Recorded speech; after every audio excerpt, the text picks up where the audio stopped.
Good evening, everyone, and welcome back to blackdoctor.org. I am your host, Dr. Renee. And in case you didn't know, because you haven't been tuning in this whole week, it's National Infertility Awareness Week. So we have had several amazing fertility doctors on. And did you see Tuesday when we talked about male factor, which no one really talks about?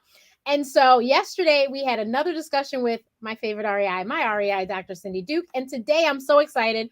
Fairfax Egg Bank has brought me my new friend whom I met last fall via virtually, and maybe one day we will meet in person. But Teri Y. Reeves, who is so knowledgeable about this. It is crazy. So I really want everyone to share the broadcast. I don't care where you're watching. Share the broadcast. Bring people, because I know somebody has questions, because everyone's like, what? Egg donor? Egg recipient? What's this? And so here you're going to get the information from an expert. Please share the broadcast and type in the comments. Let us know where you're tuning in from, what city, what state. And if you're watching the replay, don't forget to put hashtag replay. But I know you know somebody who has been struggling to give birth, to get pregnant, and we might have some information here that could be very helpful to them. So please, please, please share the broadcast. But thank you so much, Teri, for joining me this evening. I'm so excited for this information to get out. Thank you so much, Dr. Renee. I'm really excited to be here. And I was tuning in this week too. Okay. And yes, and so I was learning, and some of the physicians that you had are familiar names Right. to Fairfax Egg Bank. So it was just wonderful to hear the conversations that you've had so far. Thank you so much. So, Fairfax Egg Bank, the trusted choice for frozen donor eggs, provides a diverse selection of pre-screened, FDA-compliant donors to help recipients build their families. They work closely with all their donor egg recipients and their partner clinics to guide them through each stage of the process. They support frozen donor parents from all backgrounds, single parents, and hopeful parents in the LGBTQ plus community. Their commitment to donor quality and service excellence makes them a premier yet cost-effective solution for donor egg recipients. So, and I know that there are, I don't know how many egg banks there are. I can only think of one other that somebody mentioned to me. But I know Fairfax is a large company, period, because you guys do have both sides. But can you please tell, for those people that may be interested in helping somebody out, what are the requirements for donors?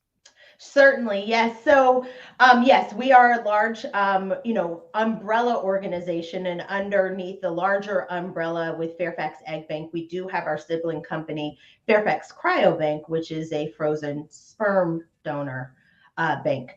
But as far as egg donors, there are definitely some requirements, and what we're looking for is young women who want to help others. So the gift is an altruistic gift primarily.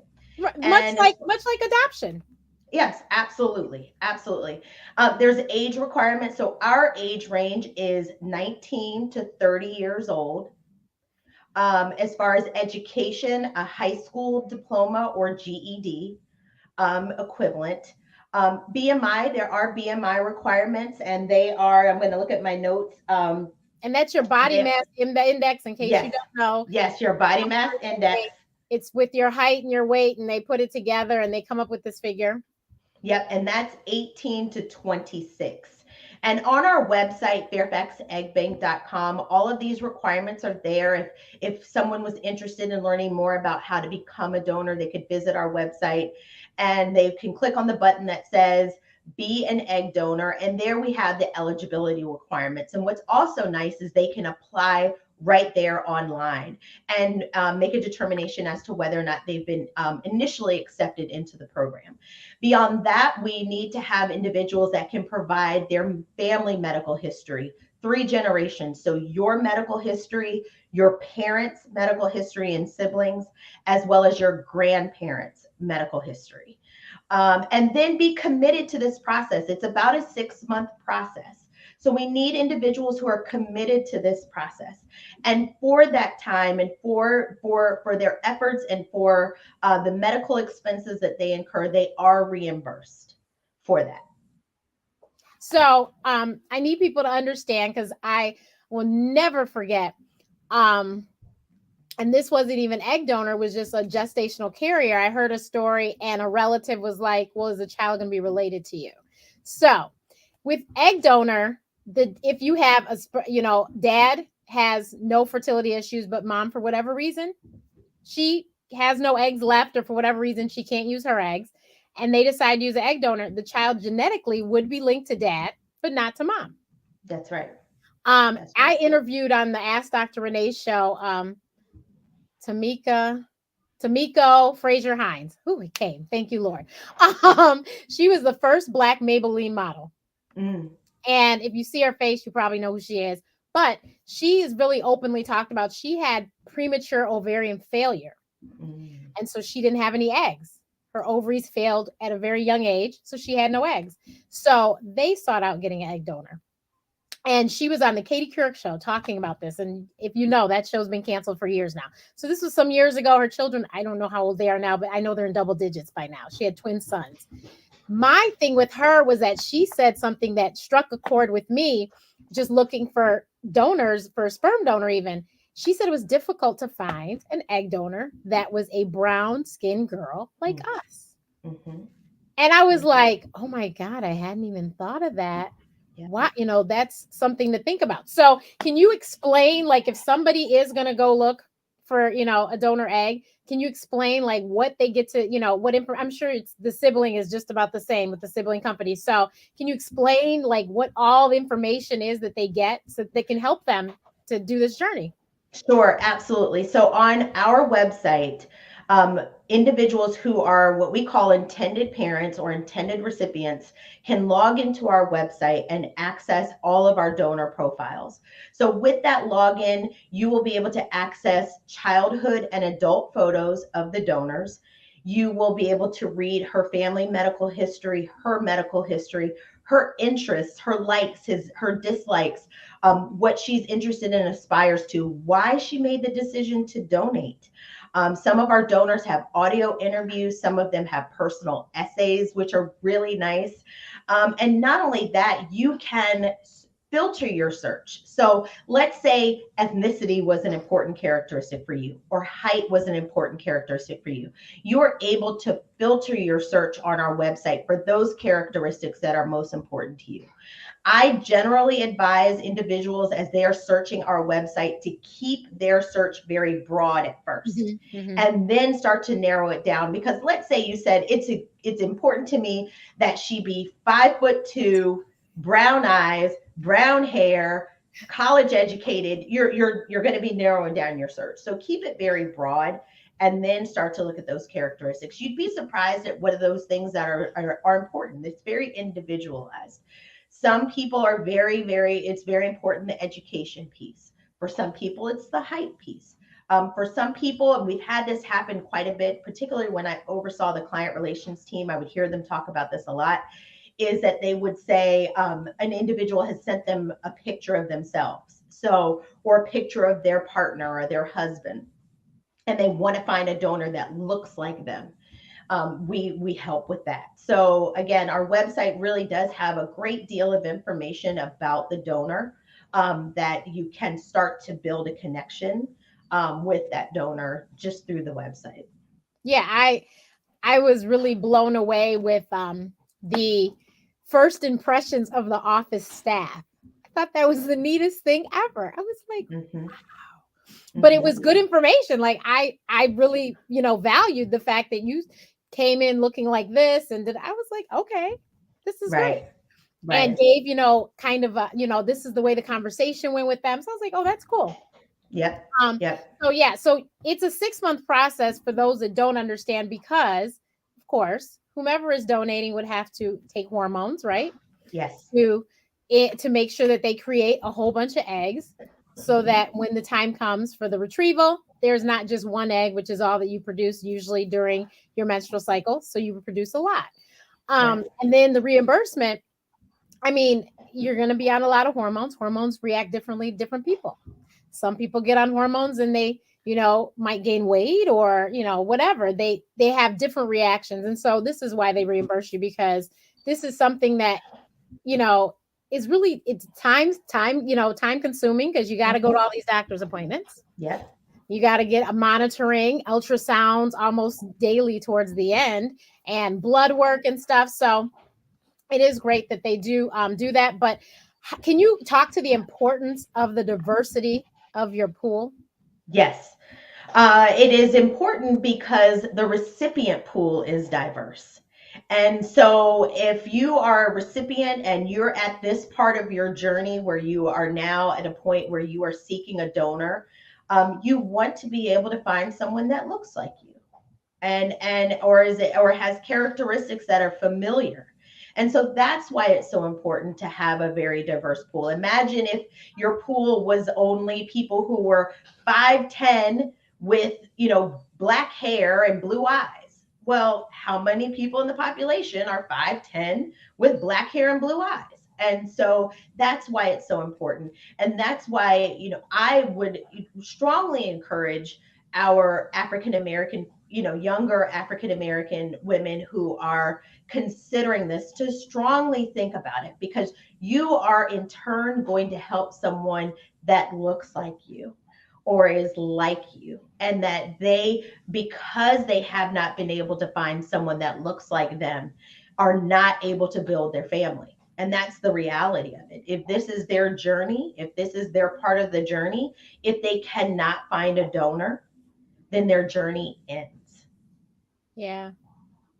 Now, and since you watch Semen Secrets, you know that they really weren't told up front about sperm donor being an option. So, Mhm. how soon in the conversation do you think that this needs to be brought up? To somebody who maybe is of a certain age and doesn't have any eggs left, or like Tamiko, premature ovarian failure, and they're 20 something, and this is what they have, but they found out. Right. I'm not a clinician, so I Right. can't speak to timelines, but I will tell you that the vast majority of people that we engage with at Fairfax Egg Bank have been on this journey for some time. They have attempted with their own eggs.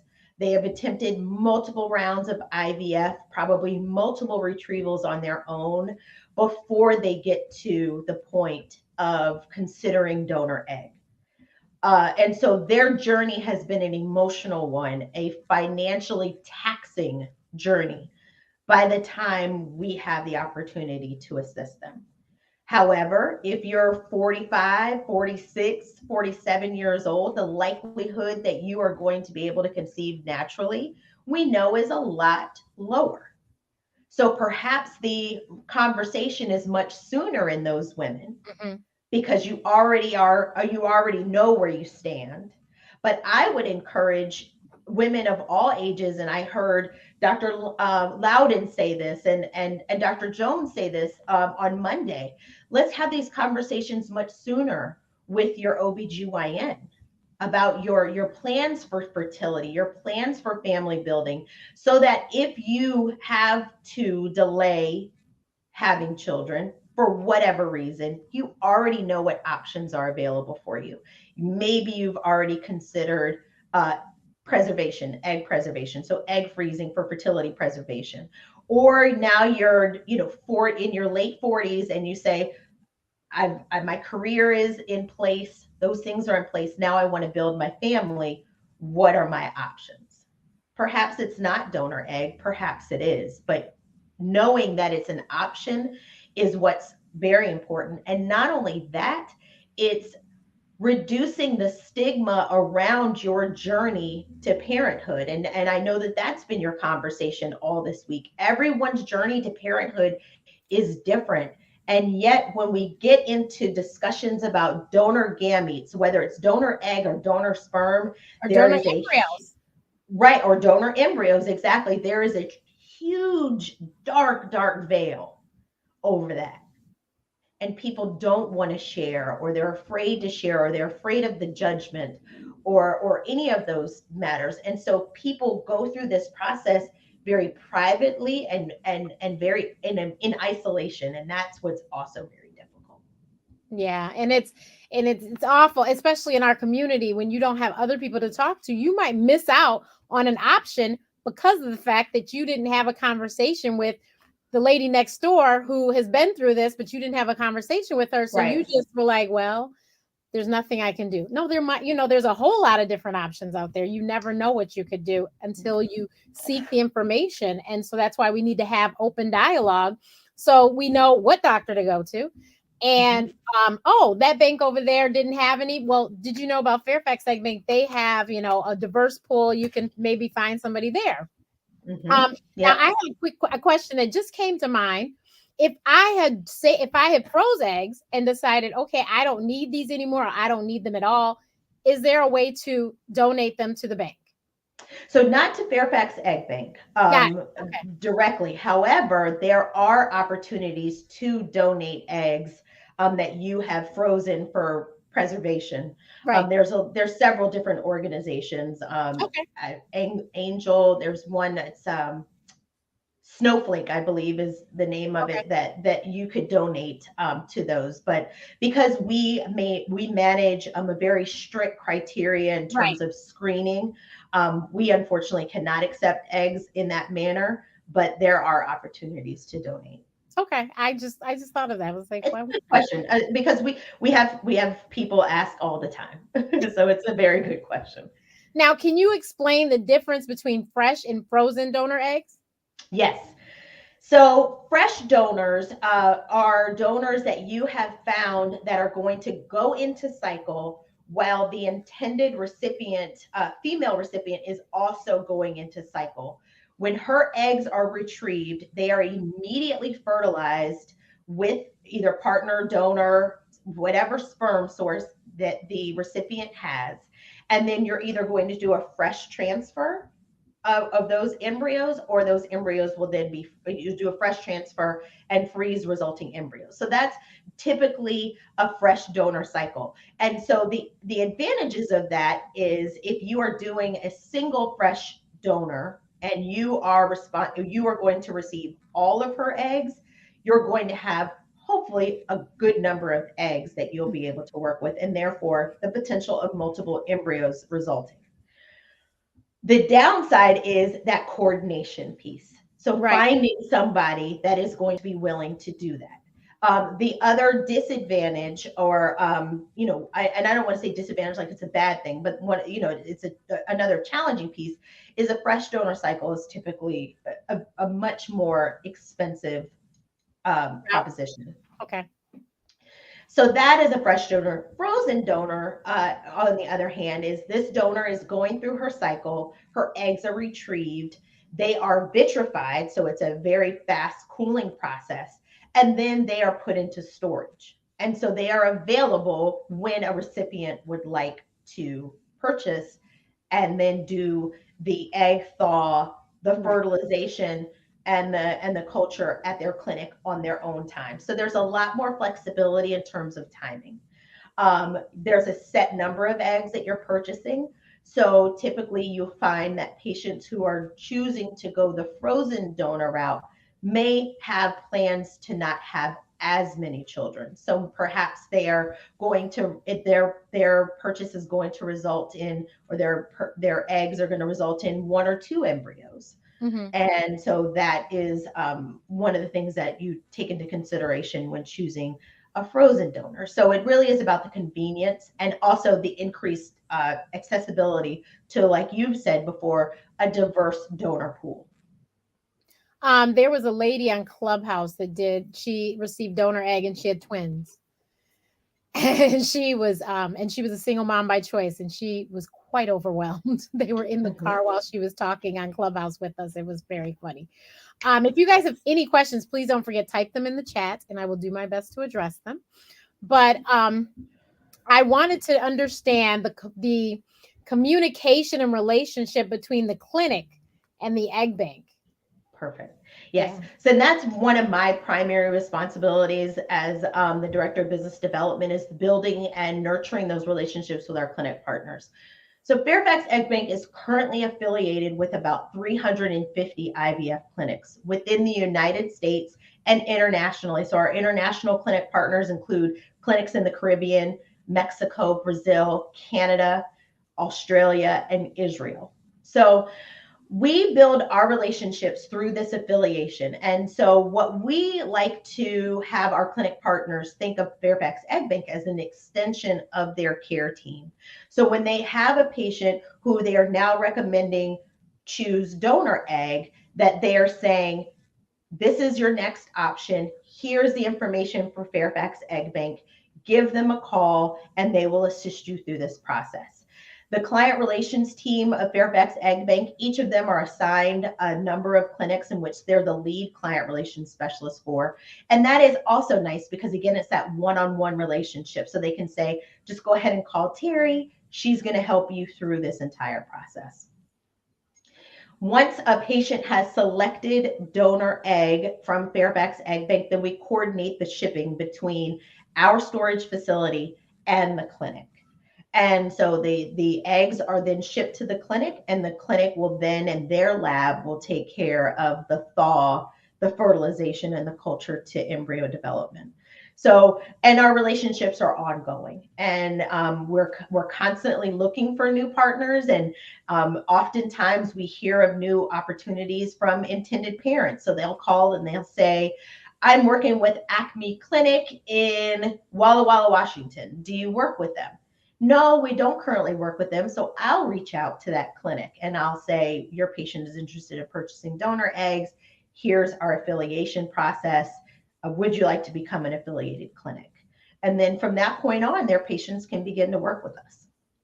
Okay. So and so I want to make sure people understand, you have to have, your doctor has to be somehow involved in this, your clinic, or else you can't, they're not going Right. to sell Right. it. Absolutely. Right. And we even ask, where are you in this process? And have you been cleared to use donor egg?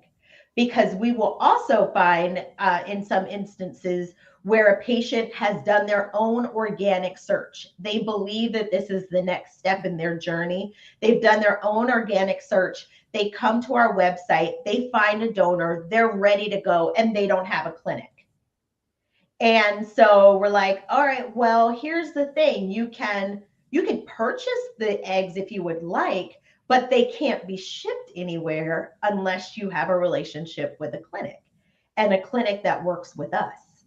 But So how can you do this with, yes, I mean, but on you'd the be search surprised. side, there are You'd be kind of ways that you could get around, but with the, I don't know how you can do it. right. So yeah, there's no way, and at least with us. Now, I can't speak for anybody else, but the organization in which I work for, but with us, we will not ship to a clinic that has not been that is not affiliated with us, and that has not received the proper lab collaboration. That's what we call it, where our embryologist will go to the clinic's lab, and then we will share our thaw protocols, which are very specific, and ensure that they understand and know how to thaw the eggs and hope for a successful outcome.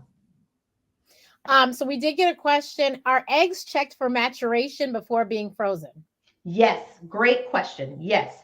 So each of our retrieval sites, once the eggs are retrieved, we only will vitrify or freeze mature eggs. So the eggs that are available on Fairfax Egg Bank's website are good quality mature eggs. So you guys cover the gamut when it comes to parents, and of course you do work with the LGBTQ plus community.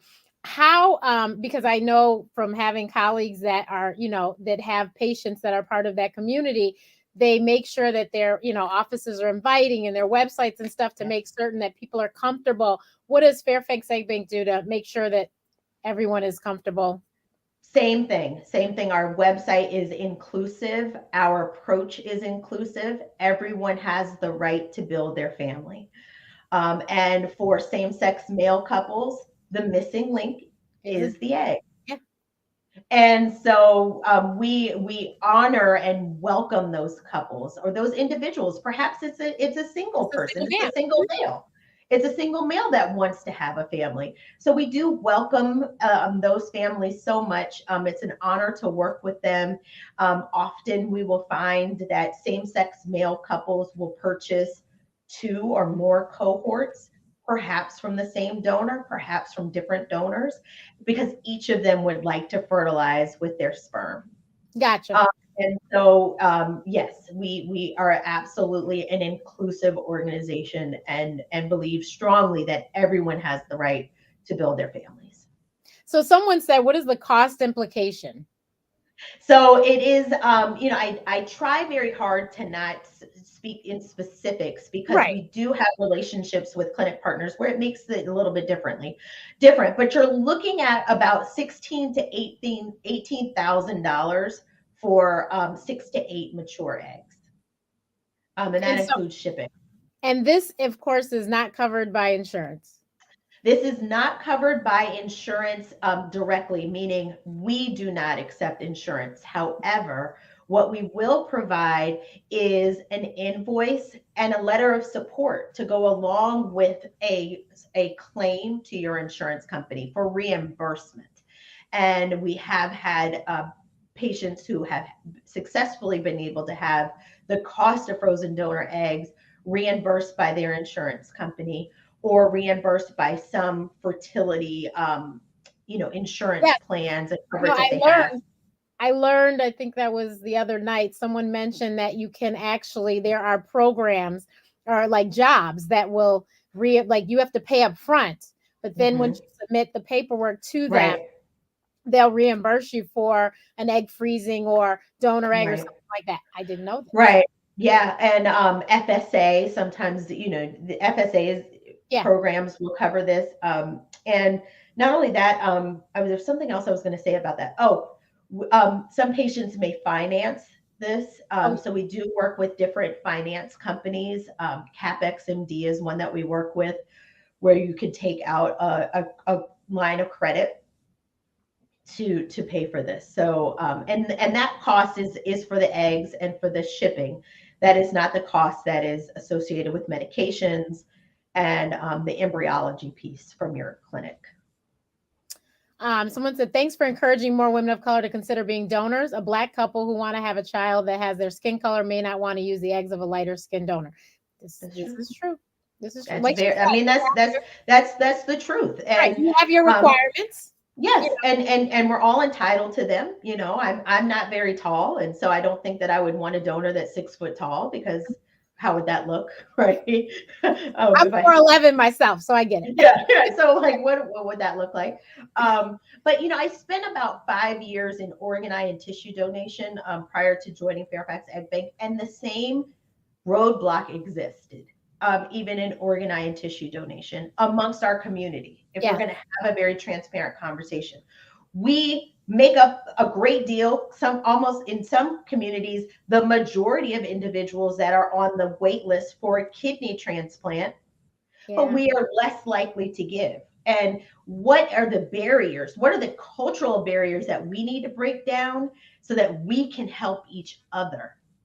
And that's one of the things that I'm constantly just, like, come on, like, we have to help one another, because this is critical. This is someone's family, or this is someone's life.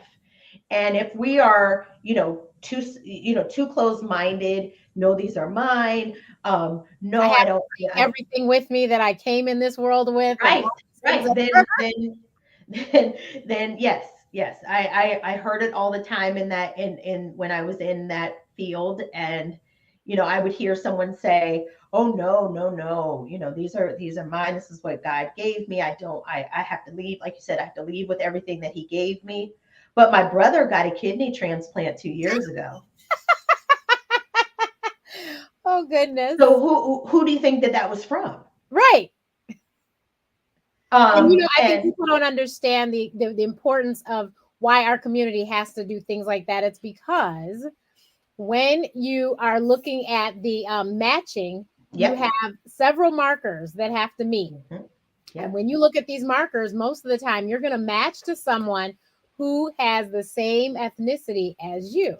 Because I worked in bone marrow, I worked in cord blood donation. So cord blood, I learned all of that with that. And so I understood the importance of donating cord blood, donating kidney, Yep. all of that stuff. So Yeah. that's why it's so important. And the same we can draw a line and Right. say the same for sperm donors Yep. and for egg donors, Yep. that if this is my journey, I want to be able to find someone that looks like me. Yeah. So somebody's asked about the age. The age is 19 to 30 for 19 to 30, yes. yeah, so 19 19 to to 30. 30. Mhm. Yep. But yeah, it's so interesting to me because I never ever, maybe because I didn't go to Ivy League school, I never saw them looking for egg donors in college. But I've heard that they were looking like at Ivy League schools, and it was like in the paper or something, the school Mm, paper. And I heard students that would go and and I was like, really? I never heard of this. I mean, I'm talking male and female. I mhm. had no idea. Yeah, yeah. I don't recall that. I didn't go to an Ivy League college either, but I did go to a predominantly white institution, but I don't recall that. And maybe it happened and it just wasn't something that I was looking Right. looking at. And Fairfax Egg Bank, we do a fair amount of recruiting through social media, and just answering questions through social media posts, and just trying to just again encourage young women to consider this. And I have shared the opportunity with young women that I know to consider it.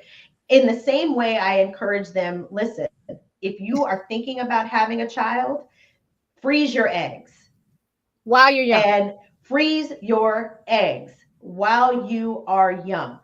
Okay. And I've heard people say, oh, but it costs so much money.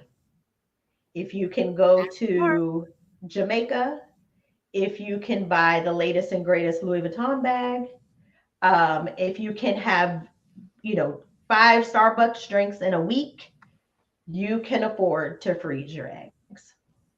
So somebody said, can we put the organizations or jobs that help with cost of embryos? We don't know. Your Yeah, best bet is to Google and yeah, start asking around. And to your point about the cost, I will not stress this enough. You have to realize that we are so far ahead from where we were many, many years ago hmm, in this that it's no longer considered experimental. This right, is something that is tried and true and works. Of course, it's right, not nothing is 100%, right, but it has been proven through statistics that these processes actually do work, which is why she has 300 clinics that are right, affiliated with her, right, because they're up and running and they're making money because right. they are And this, families.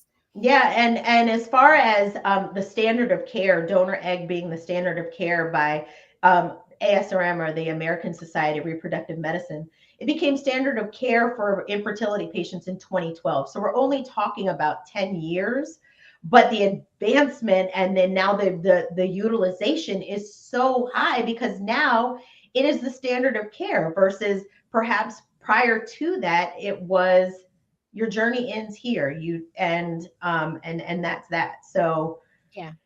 so many patients have been able to build their families through donor egg, through donor sperm, and it's a Or donor wonderful embryos opportunity. too. Yep, So a donor embryo. yeah. Yep. So the cost has come down considerably because it is no longer considered experimental. Hmm. So you really don't need to cut your nose off, spite your face. You should really just look into it and see. There are 19 states that are mandated to cover Yep. something when it comes to fertility.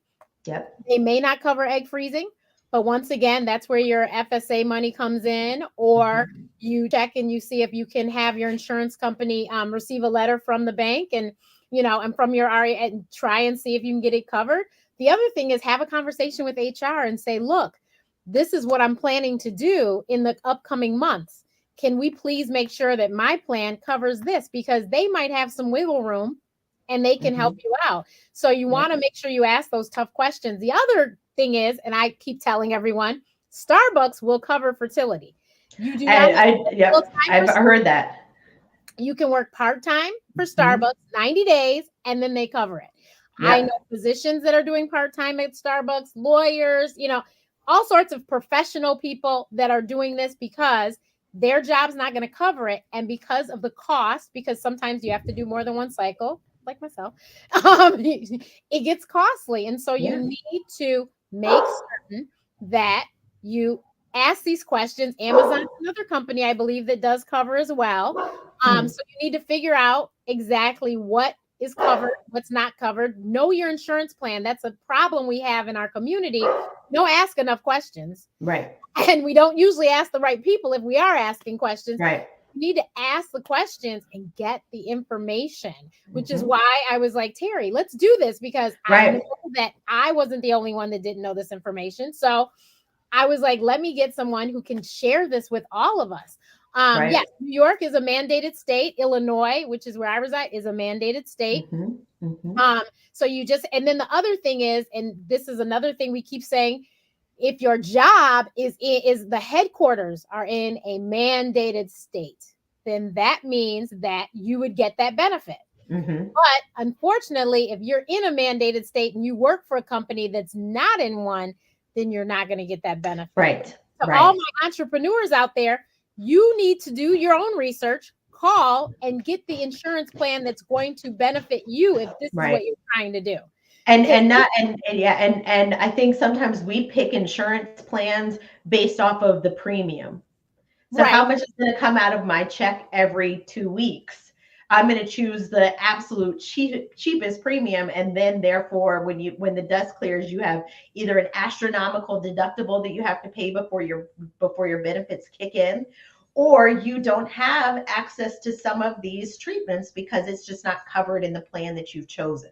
right. So open enrollment is the perfect opportunity to start looking at your plans and seeing what they have to offer. Like you said, going to your HR managers and finding out whether or not they would consider, plans that do cover fertility treatment.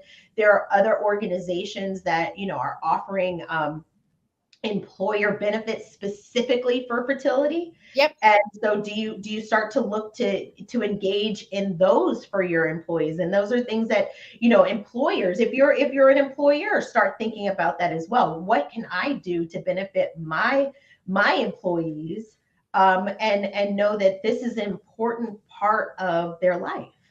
Yes. We have somebody who is actually in the process of getting donor eggs. She said, Oh. I wish someone had told me when I was younger to freeze my eggs. I'm 40 and never had a successful pregnancy.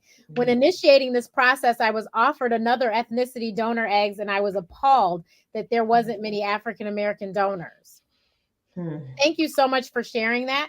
Yes, please. Somebody, Yes, definitely. so Thank you. what is your recruitment process? Because somebody asked about that. So our recruitment process, again, we actively recruit and market on social media. And so that's one of our primary sources for recruiting donors. And then the next step is, if you or someone that you know is interested in becoming a donor, it's visiting our website and doing that initial application. I will tell you, our program is very highly selective. And I don't want people to misconstrue that to mean that we're weeding out, either ethnicities or phenotypes or so forth. No, no. It is selective because we want to ensure that we have young women that are committed to this process and that have family medical histories that support them becoming a donor, right? They don't have anything that would rule them out from a family medical history standpoint or their Right. own personal medical history. So our program, less than 1% of applicants are accepted and make it through our program. So that's about 3 in every 1,000. So you Ooh, can imagine we get tens of thousands. I'm not exaggerating. We get close to tens of thousands of applications every single month. okay. And only about 3 in 1,000 are accepted into our program. But you know what? You have to, and I mean, me, I would be, and like I said, I use the other side, but I would be and I am very thankful that you are so thorough, because then when you don't get attached to something that isn't going to work out because Right. some disease popped up that, wasn't compatible with what I have or don't have, Right. and so Yep. that's why We it's screen. so Yep. important. We do genetic screening Yeah. on all of our donors. And that is also part of their profile on our website. So you will be able to see which genetic conditions she has been tested for, and if she is a healthy carrier for those conditions. So then when you start to contemplate your sperm source, has my sperm source been tested for these genetic conditions? Is my sperm source a healthy carrier for anything? Because you want to have that genetic suitability. The probability is never zero. Sickle cell, you know, Right. you can be a sickle cell carrier, but you should not marry somebody else who is, because you could end up with a child with sickle cell disease. Or, Exactly. So you need to know what because that you means. need to be prepared. You need to know Yep. what it means. Prepare yourself, because sickle cell can be very, very difficult to live with. Not that you cannot, but you can live with it, but it can be very difficult. And if you don't know ahead of time, that could be quite a shocker. There's somebody from Jamaica, and they were asking how long does it take to receive the donor eggs in Jamaica, but I know the answer. But I'm let you. Well, listen, if I could hand carry them, then I'm still trying to maneuver. Listen, I'm trying to maneuver a way to get to our affiliated clinic in Jamaica, Barbados, the Cayman Islands. I don't understand why I haven't figured out how I can get down there. But to answer the question, in reality, we always ship priority next day. And so our goal is that they are received the next day in the morning. And so, but but delays happen. The tanks that they are shipped in, so the eggs are vitrified, they are put into liquid nitrogen, and the tanks in which they are shipped in are hold that charge and hold that liquid nitrogen at the appropriate temperature for up to 7 days. So if anything were to happen in transit, they are safe. And we keep trackers on our shippers as well. So we have internal temperature monitors that we can track to make sure that the temperature never fluctuated out of the safe zone for those eggs. So like I said, I worked for the cord blood bank, and so we did the same thing, sending cord blood. I know exactly about the nitrogen and the trackers and all of that. Yes. Yes. They do fresh donor eggs as well. We do not. No, they do not do fresh donor eggs. She No. explained what fresh eggs were to us. That's what it was. Yes. Somebody said, do you send emails to potential donor recipients whenever new donors are posted?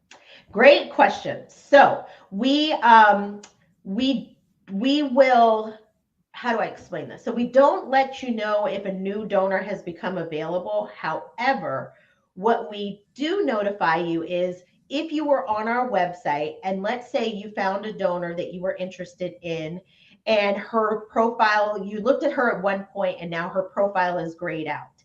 Because on our website, we only show active profiles of donors that we have at least one cohort, and a cohort is 6 to 8 mature eggs.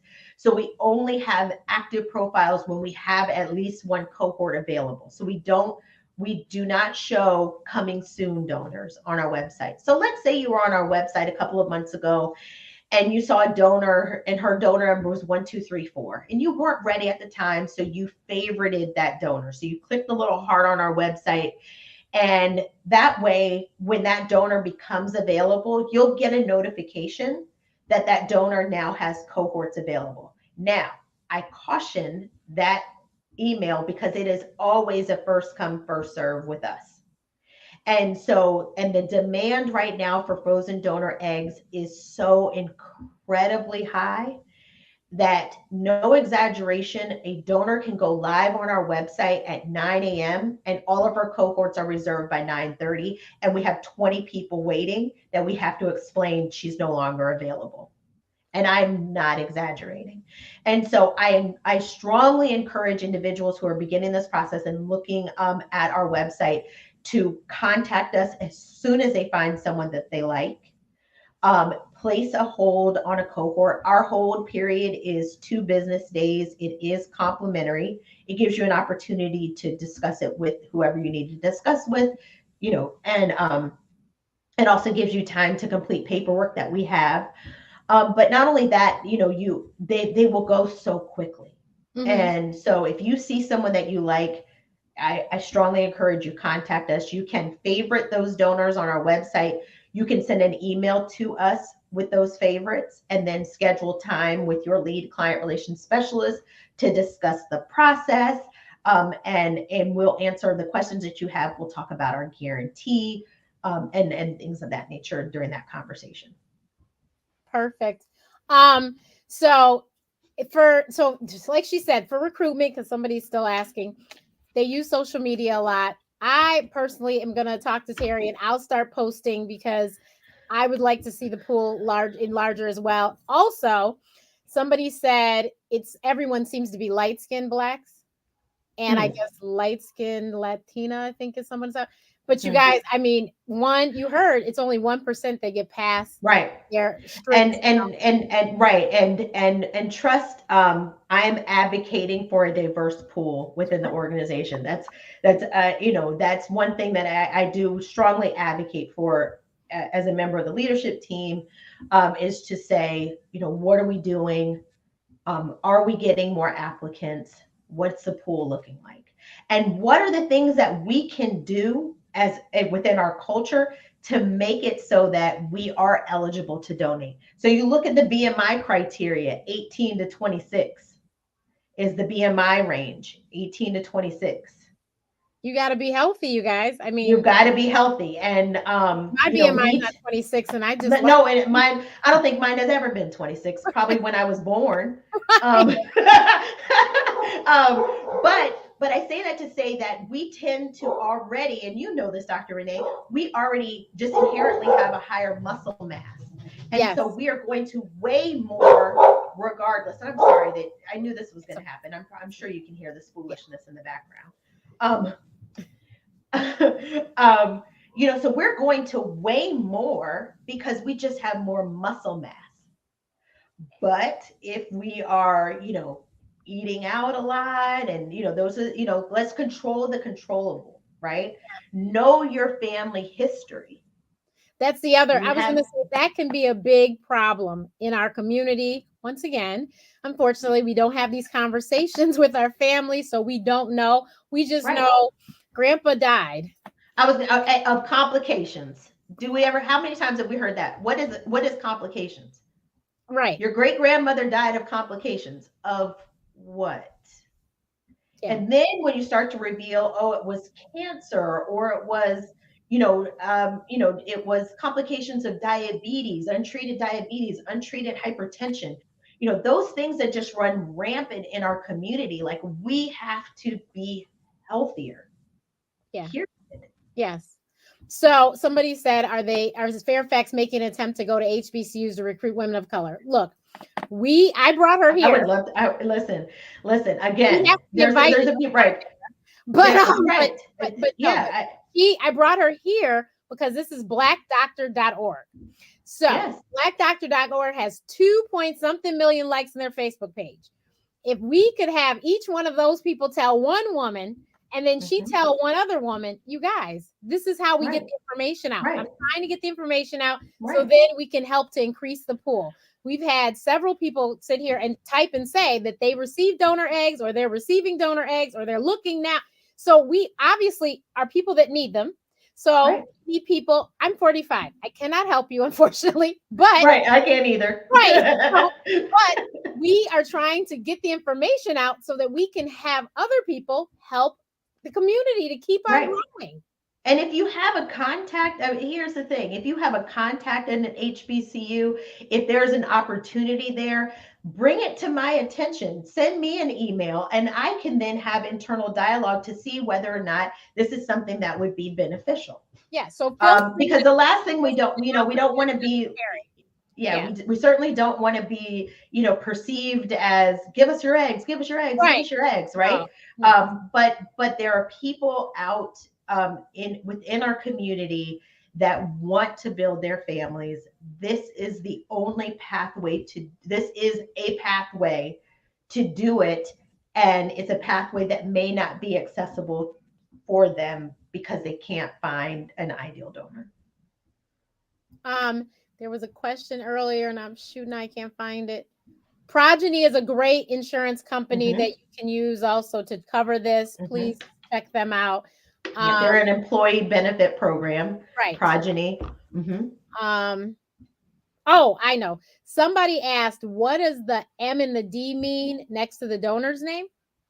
Oh, I and D. There's IND. great question. Oftentimes people think that's a number one. Oh, wait, wait, Those wait. It are, wasn't the IND. She said D and C. oh, perfect. So it's Okay. an so actually it was IDC. So the I looks like a one sometimes. So it's IDC. So there's two things. So ID means that this donor has enrolled in our ID option program. So the ID option program means that she is willing to have her information shared with resulting children when they become of age. So when a donor conceived child comes of age of 18, that child can contact Fairfax Egg Bank and receive the donor's last known contact information. So she is open to that. The letter C means that the donor has been found to be a healthy carrier of a known genetic condition, and those conditions will be on her profile. So at the top of her medical profile, you will see where she is, the conditions that she's been tested for, and which conditions she has been found to be a healthy carrier for. Beginning in January of 2019, all new donors in our program are screened on a panel that includes 283 genetic conditions. Mm-hmm. If that panel expands, we will expand the panel as well. Good information. Someone said, I'm liking what you all have to offer at Fairfax. Do you all offer 1 or 2 egg guarantee as my egg bank does? Oh, calling out my competition, eh? No. Listen, I'm a salesperson at heart, so you call out Right. my competition and I'm ready to go. Um, so, yes, we offer a 1 embryo development guarantee.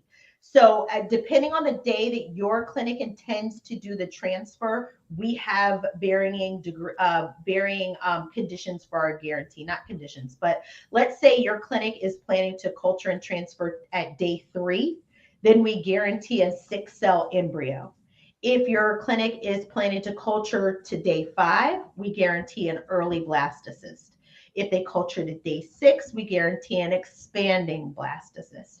And so that is what we guarantee as embryo development. We don't guarantee, if you do any type of biopsy, we don't guarantee euploidy, and we don't guarantee a live birth. So we do a guarantee an embryo, and a good quality embryo at that. And so if your clinic finds that you don't have a good quality embryo, then they will contact Fairfax Egg Bank. We will review the case. We will review the sperm source that was used. We do have conditions to our guarantee. If it has been found that we did not meet our development guarantee, then you will receive a free replacement cohort. That's fair. 100% match. So it's somebody else asked, what are the letters D and C and 100% match attached to the donor ID mean? So if you see 100% match, it is likely that you have filtered your search on some field. So if you said I am looking, so if I said under ethnicity African American or Caucasian, or if I said a height range or the education, then it will show you at the very top 100% match that this individual, this donor meets that criteria. Got it. Okay, so there was 2 questions that were so clinical. I love that people are on our website while we're talking. I keep looking this way because I'm actually looking at the website too. Okay. There was 2 questions that were very clinical. As a doctor, but not an REI, I can't really answer those for you. Somebody wanted to know the chances of having a multiple pregnancy. That neither Teri nor I can cover. That's something to ask your OBGYN or your REI. And the other question was about the age for doing embryo transfer or something. And so that's another REI. Right. That's definitely an REI question. Different REIs have criteria in terms of their upper age limits for patients to do IVF and to do transfers. And the same in terms of multiple, the likelihood of multiple pregnancies. You have to ask your REI what their criteria is for embryo transfer. Are they only transferring single, 1 embryo, or do they transfer multiple embryos? And then somebody said, but she did cover this. Somebody said the clinics you have relationships with is their consideration with the price. She said yes. Yes, so yes, and it's not, it doesn't vary greatly. We have some clinics that we just have a relationship with where instead of the patient paying Fairfax Egg Bank directly for the eggs, they pay the clinic for the eggs, and so it's just a different nature of our relationship. But the it's not like one clinic it's going to be $5,000 and another clinic it's going to be $15,000. It's just, it's very close. It's just how we have the relationship. How long could you keep the frozen eggs before offering to the potential recipient? So the eggs are retrieved and then so the eggs are retrieved, they are vitrified and they are shipped to Fairfax Egg Bank for final review. And once we have the final review, and that includes our medical director, our scientific director, and other members of our team, once they are then reviewed and the morphology is reviewed, and then all of the necessary compliance paperwork, so FDA compliant paperwork is completed, and the donor is deemed eligible, then the eggs will be available for purchase. So it No, takes a she's saying, couple. so how long if they so once, like, say somebody donates eggs, how long would they stay in there? Oh, yes. No, right. No, they can be frozen for several years. That's what I thought, because I know cord Yeah. blood, same thing. Yeah. Yeah. Several years. We covered 100% match, but it basically means whatever filters you put in, say it was height, skin color, whatever, 100% that person matched it. So Hmm. that's what 100% match means. Hmm. Is there any chance of having my gene with donor? I don't know what that one means. I'm so sorry. Yeah. I don't. Maybe they can Okay. ask that question again.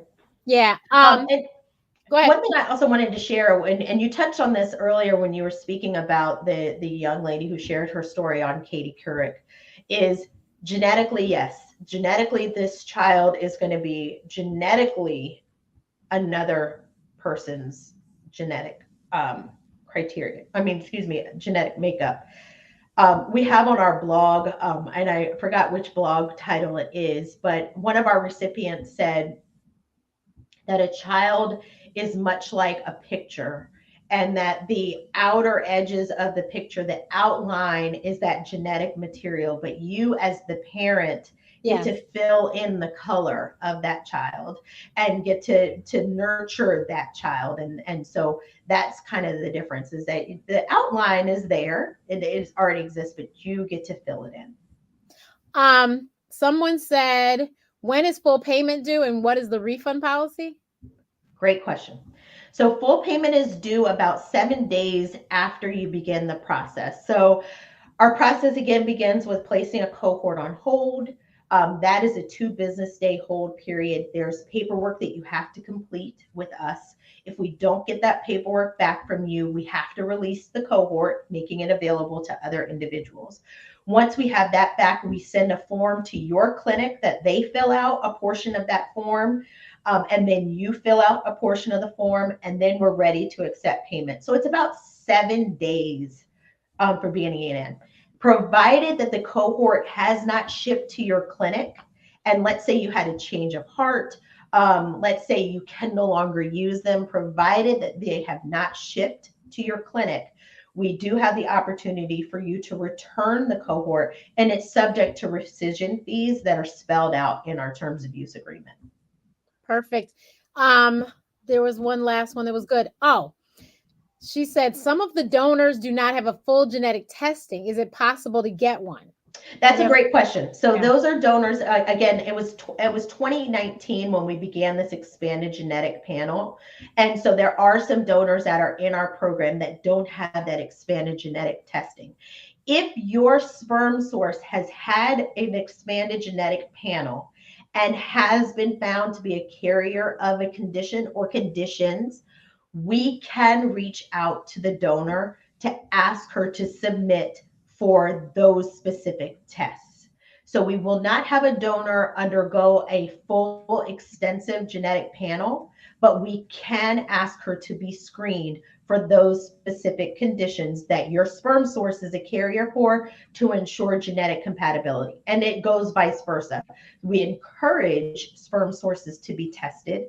You don't have to. It is encouraged to have your sperm source tested if you know that the donor is a carrier for a condition. This one is good, but she kind of covered it. When the child gets older, is it possible that the child can reach out and find their donor like an adopted child? You talked about this. If they are an ID option donor within Fairfax Egg Bank, yes. And what I also want to say is that, the donors, we keep our donors anonymous, Right. right? And so there's an expectation of anonymity through this process. But we have to be realistic in that with things like Ancestry.com, 23andMe, that we cannot guarantee anonymity, but it is our goal to keep our donors anonymous. Yes. Do you have mixed race donors, black and white? Yes. And so again, on our website, you can check the donor's ethnicity, and her race and ethnicity. So her race may be black, her ethnicity may be black, Caucasian, Native American, Italian, Russian, all sorts of things. So yes, we do ask that. And this is the donor providing this information. So to the extent in which the donor has provided this information to us, that's what we will report on her profile. Okay. And then also within the profile, if you click on the profile, you'll be able to see how old her parents are. Are they living? Are they deceased? Her grandparents, are they living? Are they deceased? If they're deceased, what did they die from? How old were they when they died? Do they have siblings? Does she have children of her own? All of those things are on the profile. And then we have to hurry up and get off soon though. As a carrier, what percentage of my gene will the child have when they're born? None. If you are receiving an egg donor, then the child has none of your genes. But if you use your husband or your partner's sperm, then the child would have that person's genes. The other thing I wanted, do you offer legal help with the donor process, or is it standard process? So Fairfax Egg Bank, when they get the donors sign all that legality stuff with them. So there's nothing on your end. Right. That's right. And then the success rate of having a live birth, that's another REI question. And I can tell you our success rates, and they're published on our website. So our success rates for live birth is about 48% reported from our clinics. And I will tell you that is the success rate that we hear last about. And we wish that we heard more good news, but that is once a patient then transferred to the care of an OBGYN, sometimes we don't hear the good news of a live birth. They might not. Right. So blast, our blast conversion rate. So the percent of eggs or cohorts that then have a blastocyst is a little over 50%. Clinical pregnancy, I believe, is sitting around 56%, 68%, excuse me. And so those are all published on our website. I'm actually cheating and going to see. That's fine. Where it is, but it's there. Yeah. And someone said, do you know how much it costs to test the sperm? They're not doing the testing. Oh yeah, no. So your clinic, if you have to have genetic testing, your clinic will arrange that. And so I don't know how much the panels are. If you're doing single gene testing, it's a little bit more, but again, that's something to think about. If you start this process, if you have already had the genetic testing done on your sperm source, then you can let us know. You can send your genetic testing summary to us. We can have our genetic counselor review it for a suitability match. So we try to make it as easy as possible. Well, this has been very informative. It has. People are still writing in questions. All right. But you guys, thank you so much for tuning in. And thank you so much, Teri, for doing this, because thank you.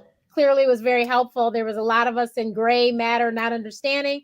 And now we have a better understanding. There was some things on the website we didn't even know what that was. So now we know. So thank you so much for all your wealth of information. And Fairfax Egg Bank, thank you so much for, understanding that we kind of need this information, because one, we could be donors, but more importantly, a lot of us are recipients. So Yep. Absolutely. And Dr. Renee, if you get questions, if you want to shoot them to me on an email, that's perfectly fine. And we can try to answer them and maybe create a supplemental, blog post with the answers to the questions that we weren't able to get to. Again, thank you for the opportunity. I'll see you on the Peloton leaderboard when I get back on my bike. But thank you again for the opportunity, and I do welcome any ideas that anyone has to increase. So you guys increase this. Yeah, so increase please the knowledge. Reach out to me. I will connect you with Teri if you have any connection or link to the HBCUs or some other great pool of Black women. Let us know, and let me know. You can always reach me at Ask Dr. Renee on all the platforms, and I will do my best to connect you guys. Yes. So thank you so much. This was awesome. Thank you everyone that watched, because clearly you were sharing, because all of a sudden the numbers just started getting higher. And not only that, like everyone was on the website, which is fantastic. So, again, please, thank you. You're continue to look at the website, and any questions, I'm happy to answer them. And tomorrow, everyone, tomorrow is going to be at a different time. Tomorrow we're going to be in the daytime. It's going to be 12 noon. Eastern time, so 9 a.m. Pacific and 11 Central, and we are having stories. So we have somebody that used a gestational carrier. We have a single mom by choice that used a sperm donor, and we have somebody who adopted. So I'm really excited for you to hear these stories, because they all have their own IVF journeys that led them to whatever their outcomes were. So I can't wait for that tomorrow. And Saturday, the blackdoctor.org is having a 5-hour minority health summit, because this was Minority Health Month. If anyone didn't know, April is Minority Health Month. So we have a whole bunch of issues that are very important to our community that will be covered. Diabetes, colon cancer, I think. And I know, of course, fertility will be covered. So, and we're going to talk about the drugs, because they are very important to this process. So the link for tomorrow, if you come to Black Doctor at 12 o'clock, or Ask Dr. Renee at 12 o'clock, you will see us. But thank you so much, everyone. Have a great night. And Teri, thank you again. Good night.